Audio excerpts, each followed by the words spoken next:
कुछ न कुछ अच्छी बातें हुई होगी, वो मैं जरा सुनना चाहता हूँ। सर नमस्ते। हर हर नमस्ते। महादेव सर। हर हर महादेव। सर मैं ब्लाइंड जूडो से कपिल परमार 60 केजी खेलता हूँ सर। और मेरा एक्सपीरियंस ये रहा कि मैंने बहुत ज़्यादा कंपटीशन खेल लिए थे 2021 से लेके, तो मैं 16 कंपटीशन खेले सर, जिसमें मेरे 14 में मेडल थे, जिसमें 8 में मेरे गोल्ड थे, ब्राउन सिल्वर। एशियन गेम में भी मेरा सिल्वर था, वर्ल्ड गेम में ब्रॉन्ज था और वर्ल्ड चैंपियनशिप ब्रॉन्ज था। तो सर मेरा डर निकल गया था, ओलंपिक का इतना प्रेशर नहीं था क्योंकि मैंने कंपटीशन बहुत ज़्यादा खेल लिए थे सर। तो सर मेरा एक्सपीरियंस ये है कि थोड़ा सा प्रेशर था। तो हमारे देवेंद्र भाई साहब, झांझड़िया जी भाई साहब ने मेरे से एक बात बोली थी कि अपने को अपना बेस्ट देना है। बोला था कि जो आप प्रैक्टिस में करते हो वही आपको करना है। और सर मेरे कोच हैं, उनका भी, मेरे मनोहर अंजार जी, उनका बहुत आशीर्वाद दिया, क्योंकि हम लोगों को संभालना मुश्किल ही नहीं नामुमकिन है। क्योंकि सर हम हर कहीं टकरा जाते हैं और कोई हमसे आके टकरा जाता है। तो मैं उनसे पूछता हूँ कि आप ब्लाइंड हो कि मैं ब्लाइंड हूँ।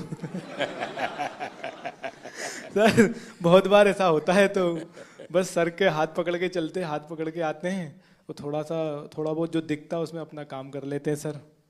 और सर आपका बहुत आशीर्वाद रहा। अच्छा कपिल, उस दिन तुमने मुझे बताया कि स्टेडियम में से कपिल कपिल कपिल इतनी आवाज आ रही थी। जी सर। तो मैं मेरे कोच की सूचनाएं सुन नहीं पा रहा था। वो मैं एक्चुअली एक्सपीरियंस करना चाहता हूँ, कैसे आपके कोच कहाँ है सर हाँ जरा बताइए क्या मुश्किल होता है। सबसे अहम बात है ब्लाइंड जूडो में कि जो इंस्ट्रक्शन हम लोग बाहर से देते हैं, जो इनको सिखाया जाता है, उसमें हम लोग एक कोडिंग करते हैं कि जब हम जाएंगे तो ये बोलेंगे तो तुम्हें ये करना है, क्योंकि वहाँ दिखता तो है नहीं कुछ।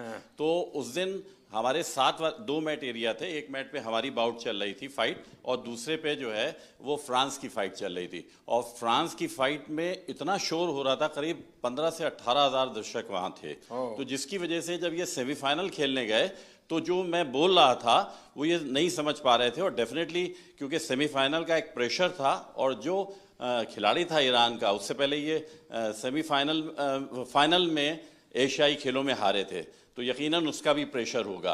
तो इस वजह से ये उस दिन हमें भारत के लिए गोल्ड मेडल नहीं ला पाया। तो सामने का जो कोच होगा वो भी अपने प्लेयर को इसी प्रकार से सूचना करता होगा। जी जी, वो भी, अब ये डिपेंड करता है कोच टू कोच कि वो, जैसे हमारा इनका टाइप, जो भी हमारे कोचेज और जो खिलाड़ी उनके साथ ये है कि हम लोग ये देखते हैं कि कौन किस तरीके से सिखाता है, तो हम डिफरेंट उसकी जो है सोच में मतलब कोच को भी औरों से अपने आप को अलग सीक्रेट रखना पड़ता है। बिल्कुल बिल्कुल। अच्छा। क्योंकि वही चीज हम कहेंगे वो कहेगा तो फिर नहीं समझ पाएगा। अच्छा, आपको अगर इसको कहना है कपिल को जी कि कपिल बाएं ओर से ठोको, तो क्या बोलेंगे? हमारा कहना ये होता है सर। ऐसा ही होता है ना सर। हाँ बोलते कि हम मार दे, तो मैं सर अटैक तो करता हूँ, कभी खाली चला जाता तो वापस खड़ा हो लेकिन जाता। टेक्निक का नाम बताते हैं, जो पोजीशन आगे पीछे पाँव की दिखती है तो वो टेक्निक का नाम जो इनको सिखाया होता है वो बताते हैं, तो फिर ये वो अप्लाई करते हैं। क्योंकि कहाँ पर ऑफ बैलेंसिंग हो रही है, आगे हो रही है, पीछे हो रही है, तो वो टेक्निक बताते हैं। तो आप सामने वाले की पोजीशन भी बताते होंगे? जी जी जी बिल्कुल। उसके जो मूवमेंट होते हैं, जैसे उसने आगे किया, वेट उसका आगे जा रहा है, तो हम आगे वाली टेक्निक उसको मार सकते हैं। ऐसे ही अगर उसने पीछे वेट किया या पीछे मूव कर रहा है, तो पीछे वाली टेक्निक बताते हैं, और जिससे कि हम उसके तो पॉइंट लेते हैं। आप जब वहां बैठे होते हैं तो आपके भी हाथ पैर हिलते होंगे? बहुत ज्यादा। अब बस नहीं चलता कि हम लोग भी मैट पे चले जाएं एज कोच।